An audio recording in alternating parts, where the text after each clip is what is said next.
Welcome to Misinformation Monologues, number dose for June 23rd, 2020. How's everybody doing? Feeling a little better? Feel like the world's kind of starting to maybe not be ablaze anymore. How's your health? They're saying numbers are spiking again. It's not good, right? They're saying the Rona is running rampant on the West Coast, the Southwest, Tejas, Florida, and I believe Georgia. So if you live in any of those places, hold your breath, I guess. Don't lick any door handles. Do your best to stay healthy. So this has been a pretty shit year in general, right? I mean, dark time in our nation's history, kind of continuing. Here's the thing. I know this is going to sound silly and kind of counterintuitive, but don't let all this shit get you down. All right? Stay the fuck away from social media. It will do you no favors. Okay? If there's one thing that I've discovered in the last year or two, it's the more often I stay away from social media, the happier and healthier I feel, right? And I know you've heard me say this before, that mental health is physical health, right? I don't know when the turning point or the tipping point happened that social media became less of a networking tool and more of a place for people to just try to out miserable each other. But I find that it's just not a terribly positive place anymore, which is unfortunate because, like, look, man, I want to see pictures of kittens. Okay, I want to see your kids doing stupid shit and spitting on their birthday cake when they're trying to blow out the candles, and I want to see your Aunt Cynthia like fall down dancing at your wedding reception. Like, I want to see all that fun stuff, but nobody's using social media for that anymore, right? Now everybody is giving their unsolicited opinions about politics and about COVID-19 and about all these things that really, one, they're not an authority on the subject, right? They're not experts in their field.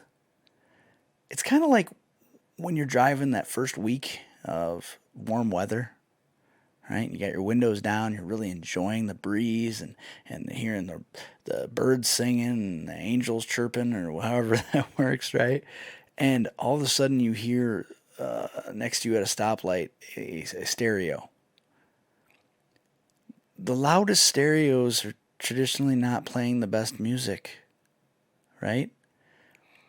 Because people who truly love music, they want to hear the music. They want to be able to feel and to be transported by and digest the music. And you can't do that when it's cranked to 47 out of 10, right? So usually the music you hear cranked all the way up from somebody's vehicle with the windows rolled down, and it's rattling your car, and it's rattling the car next to you, and it's rattling the fillings out of the guy 4 cars back. It's usually shitty music. Social media is kind of like that. The people that yell the loudest, the people that have the strongest opinions, the people that try to jam things down your throat are usually the least informed, the least educated, and the least capable of bringing someone to their side. The antagonistic, aggressive opinion mongers don't understand that that's not going to get someone to join their thought process. But that's what social media is. It's either people screaming in an echo chamber or someone telling you what you should think, smell, taste, and feel. And it just sucks the air out of a room to have to listen to that bullshit, or read it or whatever on a regular basis. So I've pretty much stepped away from social media. I check my notifications once a week on my days off. I'll check my messages on my phone. I don't have Facebook on my phone. I don't have Twitter on my phone. I have Instagram because Instagram used to be a positive place, right? You go on Instagram and there's just people taking beautiful pictures of places that they go and family things that they're doing and like fish that they've caught and birds that they saw and trying to look as pretty as possible and present this like really unrealistic image of their life, right? But at least that's positive. At least that's beautiful to look at. In the last month, even Instagram has become a total fucking downer, right? Like, I'm all for people showing solidarity and stuff, but if I pull up Instagram and it's just black square, black square, black square, like, put some statistics in them bitches. At least give me something to look at when I'm on the pooper. Because if I pull it up and I'm scrolling, oh, hey, there's a black square. Hey, all right, I'm going to the chive. Because really, what purpose is there for me to scroll through 100 black squares? It doesn't do anything.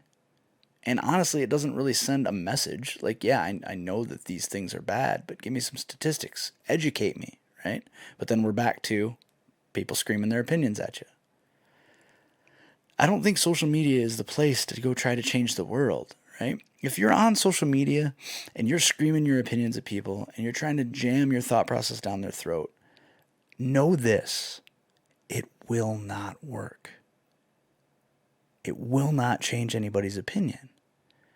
If you want to have an impact, go out and do a thing. And I don't mean burn down a business, right? I mean, go out and vote. Go out and educate people. Because face-to-face communication works so much better than clickety-clackety typety type, right? Because it's real easy for you to be brave and to tell people how stupid they are when this is in between you, right? But face-to-face, real, actual, critical, cognitive, tactile interaction, right? It changes the way that people interact. They're more decent to each other, generally. They're more thoughtful, generally. They're more measured, generally.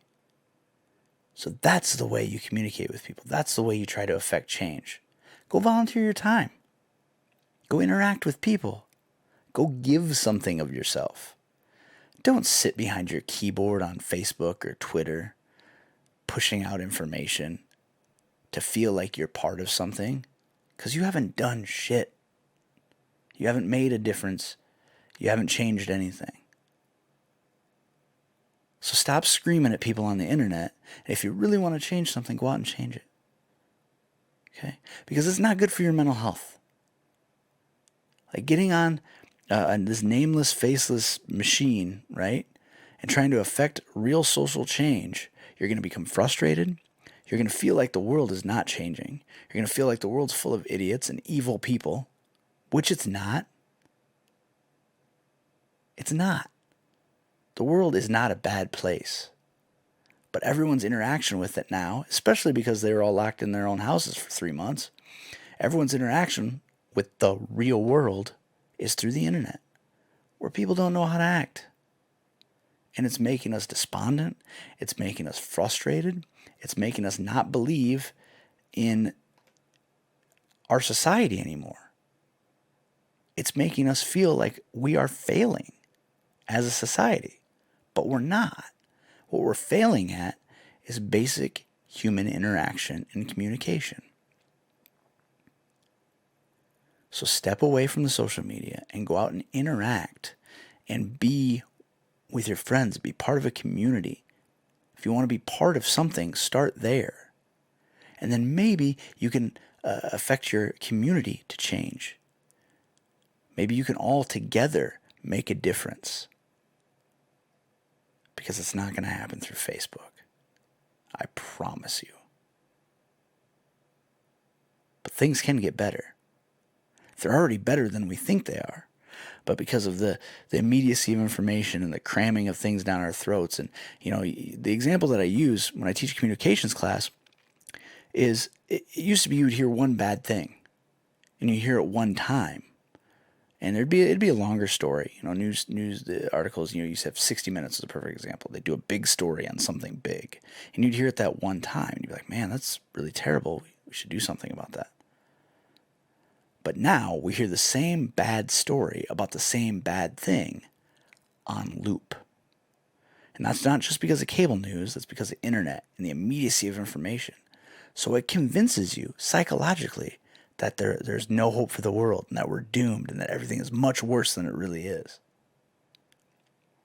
So take a break.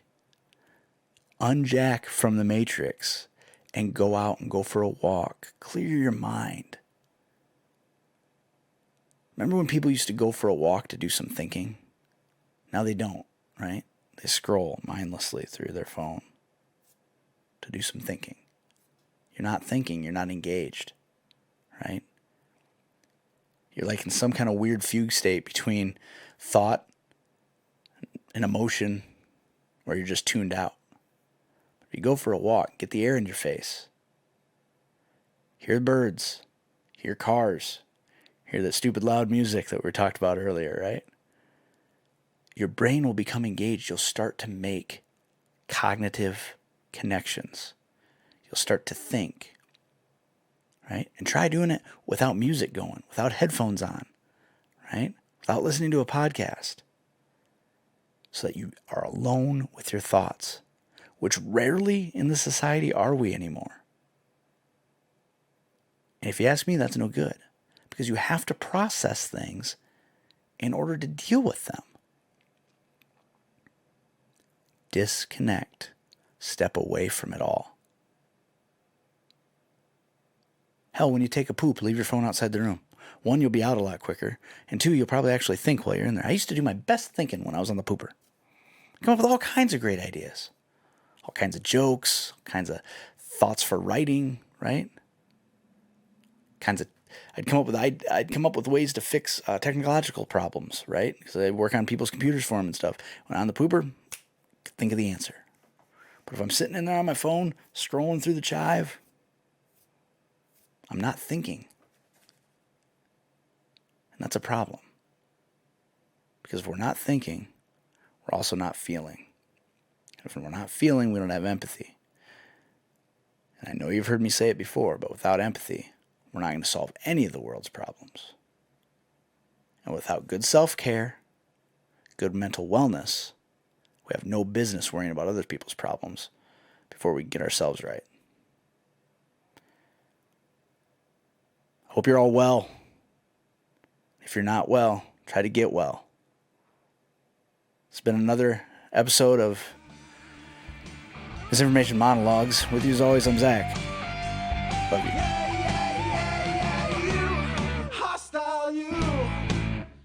You're driving me crazy, you hostile, you.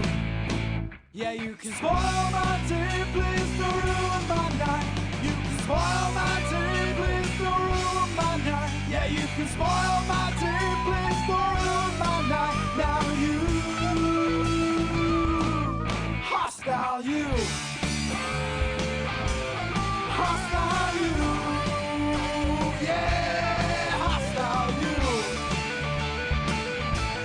Hostile you, yeah. I told you once before, you're bothering me.